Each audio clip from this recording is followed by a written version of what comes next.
కృత్రిమ మేధస్సు ఏఐ మన జీవితాలను ఇప్పటికే మార్చేసింది. వాయిస్ అసిస్టెంట్లు, ఆటోమేటిక్ వాహనాలు, ఆరోగ్య సంరక్షణలో ఏఐ అన్ని కోణాల్లో విస్తరించిపోయింది. కానీ ఈ అభివృద్ధి ఆపకుండా సాగిపోతే ఏఐ మనం ఊహించని దాటికి వెళ్లి మన ఇంటర్వెన్షన్ అవసరం లేకుండా స్వతంత్రంగా అభివృద్ధి చెందే దశకు చేరుకుంటే ఏమవుతుంది? సింగ్యులారిటీ అనే ఒక దశ ఉంటుంది. ఇందులో ఏఐ మానవ మేధస్సును మించిపోయి సొంతంగా నిరంతర అభివృద్ధి చెందుతుంది. ఇది ఒక కలలాగా కనిపించవచ్చు, కానీ అది మనం అనుకున్న దానికంటే చాలా దగ్గరగా ఉండొచ్చు. ఒకవైపు ఏఐ యొక్క అభివృద్ధి అనేక గొప్ప అవకాశాలను తెచ్చిపెట్టొచ్చు. అనేక సంవత్సరాలుగా మన ముందు ఉన్న సమస్యలను ఏఐ క్షణాల్లో పరిష్కరించగలదు. మెడికల్ సెంటర్స్ లో కాన్సర్, అల్జైమర్ లాంటి బారిన పడిన వ్యాధులపై చికిత్సలు కేవలం కొద్ది రోజుల్లోనే కనుగొనవచ్చు. ఏఐ ప్రకృతి మార్పులను అరికట్టడానికి, పర్యావరణ పరిష్కారాలను కనుగొనగలదు. ఆకలి, పేదరికం, విద్యలో సమానత సృష్టించడానికి కూడా ఏఐ సహాయపడుతుంది. కానీ నిరంతర అభివృద్ధి కొన్ని ప్రమాదాలకు దారితీస్తుంది.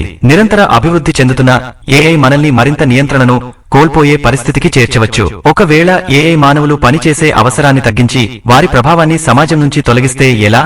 ఈ అభివృద్ధి కొంతమంది ప్రభుత్వాలు లేదా కంపెనీల చేతుల్లో శక్తిగా మారితే దాన్ని అసలు ఎలా ఉపయోగిస్తారో మనం ఊహించలేం. ఏఐ తాను అనుకున్నట్టుగా పనులు చేస్తే సమాజం దెబ్బతింటుంది.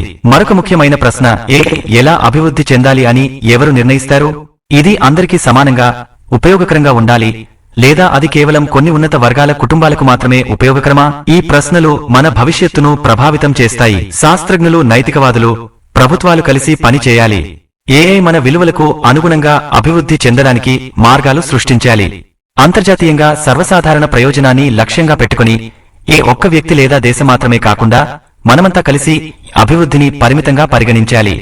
ఏఐ నిరంతరం అభివృద్ధి చెందితే అది మనకు ఒక గొప్ప శక్తిగా మారవచ్చు, లేదా దానిని మనం ఓ మంచి ఉపయోగంగా మార్చలేకపోతే అది మనకు ఎంతో పెద్ద సమస్యగా మారవచ్చు. మన భవిష్యత్తు మన చేతుల్లోనే ఉంది. ఏఐని సరైన దిశలో అభివృద్ధి చేస్తే అది మన సమాజానికి మంచి చేసే పరికరం అవుతుంది.